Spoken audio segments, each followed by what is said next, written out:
Hey guys, it's John Robinson, the Astrotard here. We finally have some clear skies here in North Dallas. Tonight, we're shooting Barnard 33. This is the Horsehead Nebula. This is deep sky.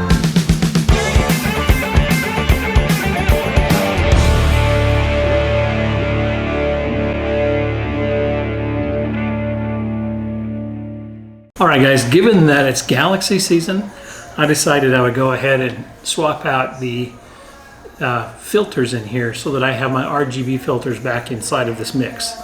So when I'm all done, I should have a lume filter, a red, green, and a blue, and then an H alpha, oxygen, and a sulfur Astrotard 3nm filters.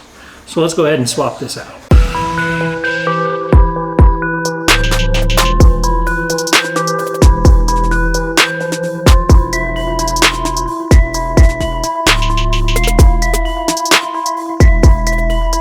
Just an important tip, I had to go back and look at the video and remind myself. The little bumped out version here, this is the side that goes towards the telescope, and the camera goes on the back end where it's flat, like that. Hey guys, I thought we could check on the status of the sequence and the guiding since we're shooting the Horsehead tonight in RGB.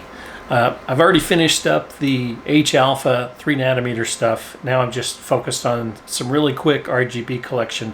This is a 4-panel mosaic, and so let's have a quick look. So here is the Sequence Generator Pro run so far. So in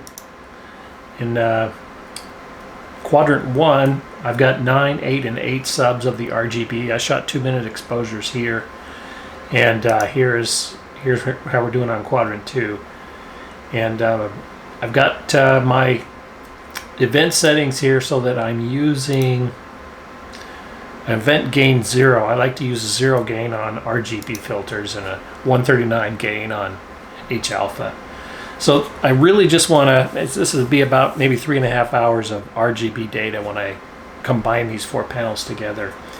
And I will combine that with about 12 hours of H alpha to produce a really nice, hopefully a really nice Barnard 33. Several days later. Okay, I've completed the capture of the narrowband data, and now I want to show you how I combine that with some of my older RGB data to produce a cool looking Horsehead. Let's have a look. So let's bring up PixInsight here.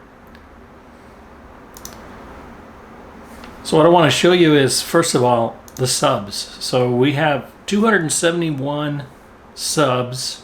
Most of it is narrowband. Some of it is RGB data from a previous run. And what I'm going to show you is how to mix the hydrogen alpha narrowband data with the RGB data to produce a more crystal clear image. So let's first of all look at the quadrants from the narrowband. So here's quadrant 1. Came in pretty strong. This is all hydrogen alpha and Astrotard 3nm. Here's quadrant 2, pretty strong there. Quadrant 3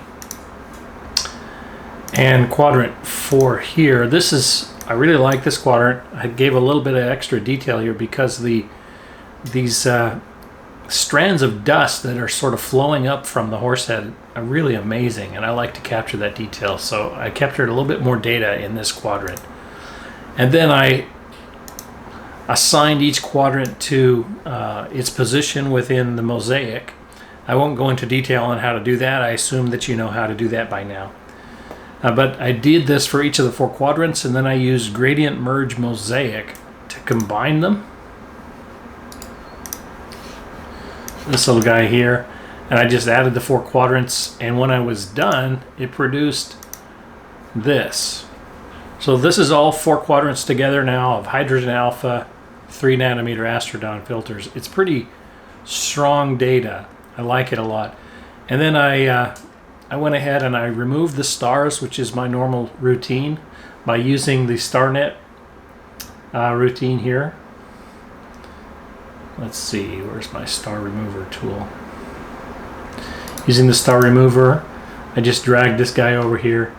And the result was, here's the stars that came out, and then here's the nebula that's left over. And then I started with this nebula to sharpen it and adjust the local histogram.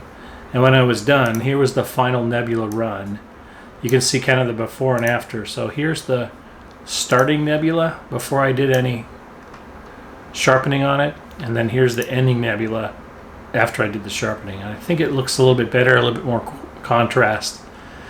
And I'm really excited to see what this will do to the RGB data. Now, let's look at the older RGB. So this is the older RGB data that I had captured previously.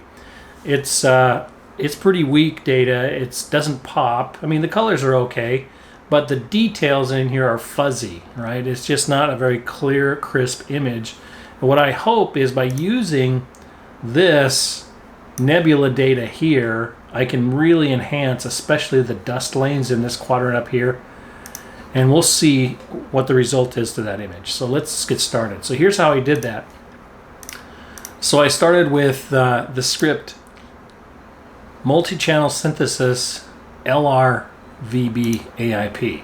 And I chose as my L, which one did I choose? I chose the stitched version with the stars in it. And then as my, I chose the older RGB as the RGB there.